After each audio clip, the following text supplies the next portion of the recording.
September 16th, 1922. Beneath the shadow of a crabapple tree in a quiet field of New Brunswick, New Jersey, two lifeless bodies lie side by side. One, a well-dressed man, his face marked by a single gunshot wound. The other, a woman with 3 bullets in her head and her throat gruesomely slashed. Around them, torn love letters flutter in the breeze, their words whispering secrets of forbidden passion. This is the beginning of one of the most scandalous and mysterious cases of the 20th century. A tale of love, betrayal, jealousy, and murder. Welcome to the chilling story of the Hall Mills murders.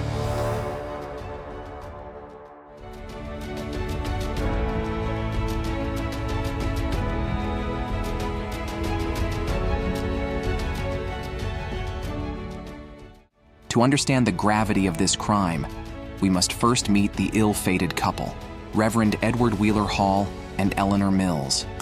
Hall was the rector of the Episcopal Church of St. John the Evangelist, a man of charm and good standing in New Brunswick's high society. Eleanor Mills, on the other hand, was a choir singer in the church, a vivacious woman who brought warmth to every room she entered. But there was one problem. Edward and Eleanor were both married to other people. Their affair was no secret to those close to them. Friends and parishioners whispered about their undeniable chemistry, and Eleanor herself had confided in others about her passionate love for Edward. She claimed he was her soulmate, a man who promised to one day leave his wife, Frances Hall, for her. Frances Hall, Edward's wife, came from an influential and wealthy family. Her brothers, Henry and Willie Stevens, were known for their fiery tempers and fiercely protective nature. Frances was rumored to have turned a blind eye to her husband's indiscretions, until it became too blatant to ignore. On the evening of September 14th, 1922, Edward and Eleanor were last seen alive. They told their families they had errands to run, but never returned. 2 days later, a couple walking through a field stumbled upon their gruesome fate beneath the crabapple tree. The scene was like something out of a Gothic novel. Edward lay on his back, a single bullet wound in his head. Eleanor's body was positioned next to his, her throat savagely slashed, so deeply, in fact, that she was nearly decapitated. Scattered around them were torn letters, revealing intimate details of their affair. The discovery of their bodies sent shockwaves through New Jersey and beyond. Reporters descended on the town, turning the case into a national spectacle. The press labeled it a crime of passion and speculated wildly about potential suspects. Who could commit such a heinous act, and why? Suspicion immediately fell on Frances Hall, Edward's wife. Was this a crime of jealousy? Did she discover their affair and exact her revenge? But Frances wasn't the only one under scrutiny. Her brothers, Henry and Willie Stevens, were also considered suspects. Witnesses described seeing 3 shadowy figures near the scene on the night of the murder, and rumors swirled that the Stevens brothers were involved. Then, a twist. Enter Jane Gibson, a pig farmer who became infamously known as the Pig Woman. She claimed to have seen the murders from a distance. According to her, she heard arguing, saw a flash of light, and then heard gunshots. Her testimony pointed directly to Frances Hall and her brothers, adding fuel to the public's fascination. In 1926, 4 years after the murders, Frances Hall and her brothers were arrested and charged. The trial became a media circus, with every detail sensationalized.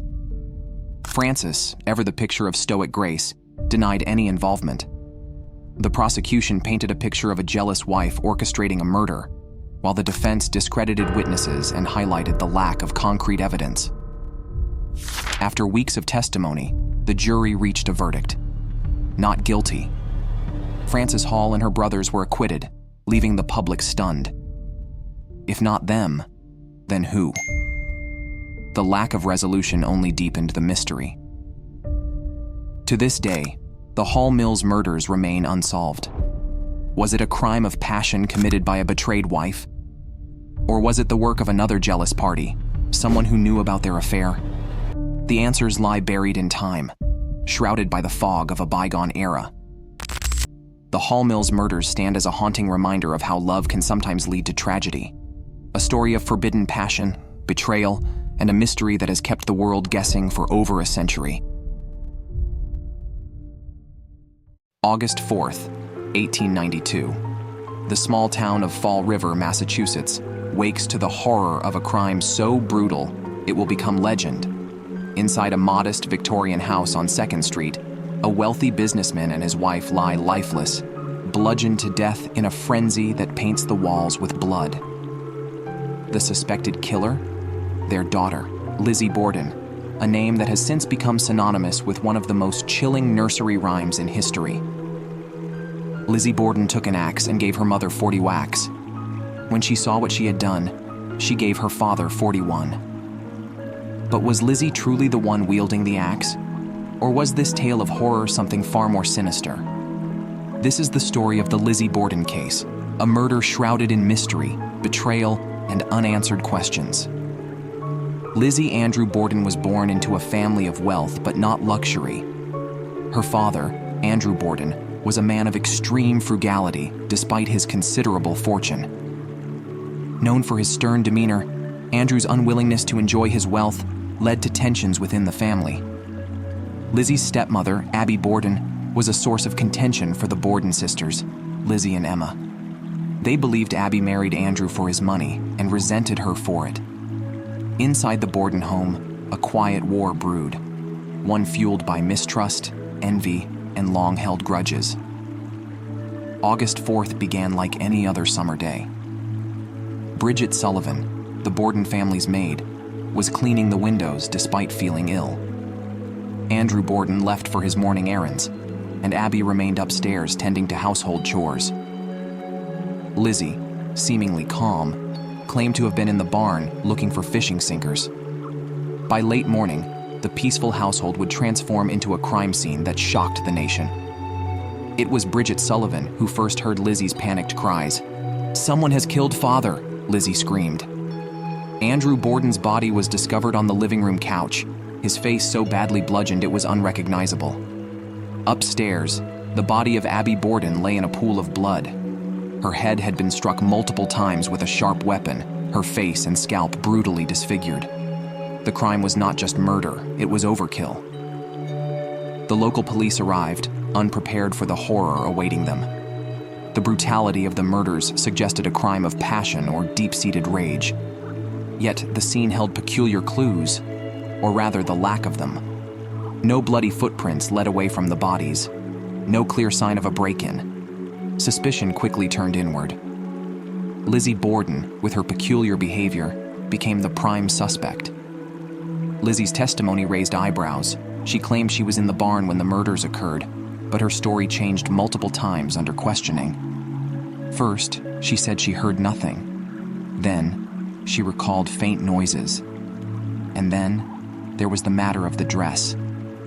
A witness reported seeing Lizzie burning a blue dress shortly after the murders. Lizzie insisted it was simply a stained garment she was disposing of, but to investigators, it looked like the actions of someone destroying evidence. The trial began in June 1893 and captivated the nation. Lizzie Borden, with her composed demeanor, sat at the defense table. The prosecution painted a picture of a resentful daughter who snapped under the weight of familial tension. The motive? Money. If Andrew and Abby Borden were gone, Lizzie and her sister Emma would inherit the family fortune. Bridget Sullivan testified about the tension in the household and Lizzie's behavior on the day of the murders. Neighbors recalled hearing arguments between Lizzie and her father in the days leading up to the crime. But the most damning evidence? The murder weapon. An axe head was found in the basement of the Borden home, suspiciously clean. The prosecution claimed it was the weapon used in the killings, but no blood or fingerprints could conclusively tie it to Lizzie. Lizzie's defense team was formidable, portraying her as a dutiful daughter incapable of such violence. They argued there was no direct evidence linking her to the crime. The lack of bloodstains on her clothing was a critical point in their favor. How could she commit such a grisly act without being covered in blood? And then, there was the issue of gender. The jury, all men, struggled to believe that a woman of Lizzie's social standing and appearance could commit such a brutal act. After a trial that lasted nearly 2 weeks, the jury delivered their verdict, not guilty. Lizzie Borden was acquitted of all charges. But while the court cleared her name, public opinion was divided. Some believed she had gotten away with murder. Others saw her as an innocent woman wrongly accused. For Lizzie, life after the trial was far from normal. Despite her acquittal, Lizzie was ostracized by her community. She lived the rest of her life in a grand house she named Maplecroft, but whispers of her guilt followed her everywhere. She never married, and her relationship with her sister Emma eventually deteriorated. Lizzie Borden died in 1927, taking any secrets she may have had to the grave.